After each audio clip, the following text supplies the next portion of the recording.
My name is Wade Sukaran. I'm a veterinarian. I've been a vet for over 25 years now. I was lucky to be one of the first vets to graduate in Trinidad and Tobago when the University of the West Indies opened the vet school at Mount Hope. So I've really seen the local profession develop over the last couple of years. A lot of people don't realize it, but the veterinary profession has one of the highest rates of suicide of all professions, because the kind of compassion and the kind of stress that this work entails to be able to do the job to the best of our ability takes a lot from you. And I realize that it's very easy to lose that feeling and to lose that heart of compassion and get mixed up in all the business of it. So I named my practice Tender Heart, just to always remind me and the people who work around me that that is the core and that is the mission and heart of our business.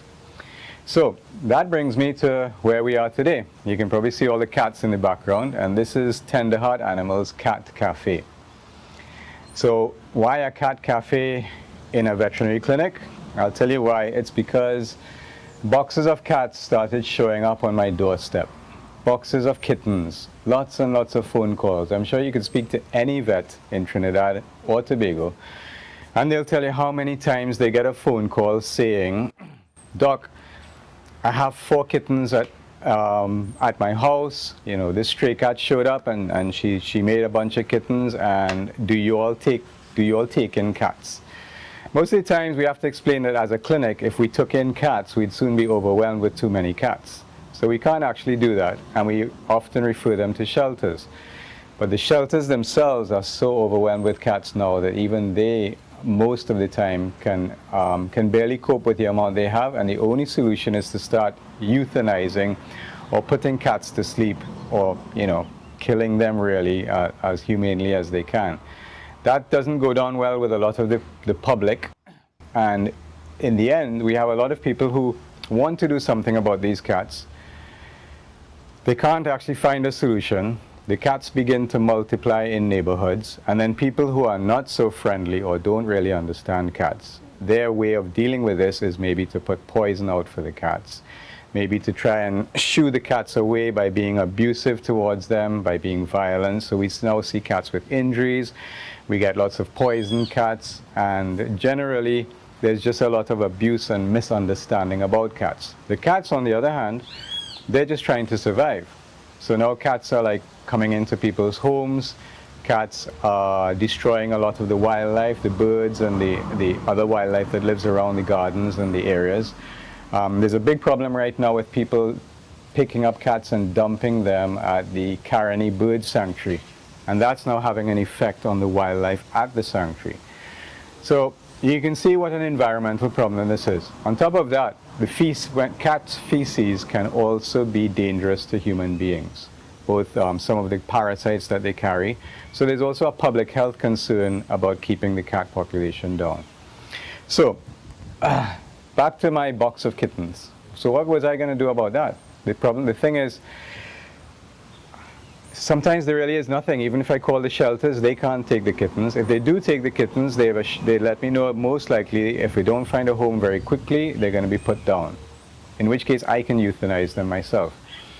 But me even suggesting that I'm going to euthanize a box of really cute looking kittens doesn't go down well with anyone, especially my staff. So I found that we ended up with a clinic that was beginning to keep kittens. So we started putting them in a particular room at the clinic, and then making the room better and better for the kittens.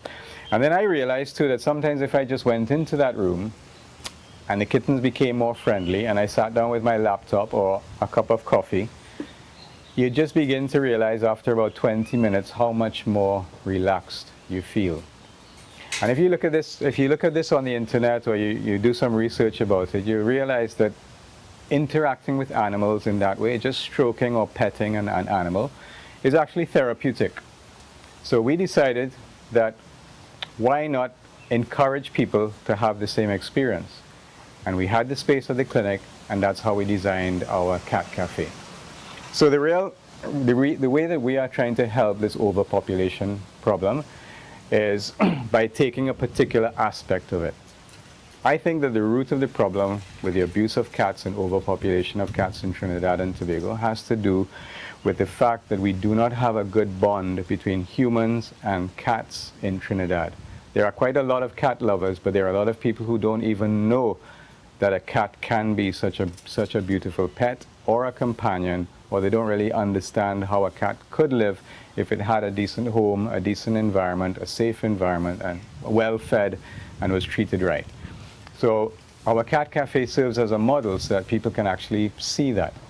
It also, we set it up in such a way that what we're trying to do is change people's hearts and minds about cats. So a lot of times people come to the cat cafe, and I'm really pleased when somebody says, you know, I have never actually been this close to a cat. And they have a cat in their lap and they're stroking the cat for the first time. Or they say, you know, I never knew cats could be so friendly. I always thought cats were wild, or they would bite you, or they just want to steal your food, you know, because that's because the cats that we see are often part of the overpopulation problem. They stray and they're afraid of people because generally people don't treat them well. So what kind of people are we going to put in the cat cafe? Like, who are we really trying to reach? So we've designed the cat cafe both for people who just love cats, and we get a lot of people who simply love the cats. They like nothing better than coming here, taking a break from their daily routine, sitting down with a cup of coffee or not, and just having the cats to play with. Then we also have, we're also bringing this to children. Maybe children or people who are at the developmental stage and they haven't really had this experience. So we can bring classes of children, or we can bring groups into this situation where, again, they can interact with the cats. We've also made it disabled friendly because, as I said, there's something called cat-assisted therapy. So even people who may be elderly or people who do not have a lot of companionship in their lives, they can benefit from coming into a place like this and simply having an animal and a few people around them. And so we've made it possible that you can actually take a wheelchair all the way in as well. So the focus and vision of our clinic really is a peaceful bond between humans, animals, and the environment that we share.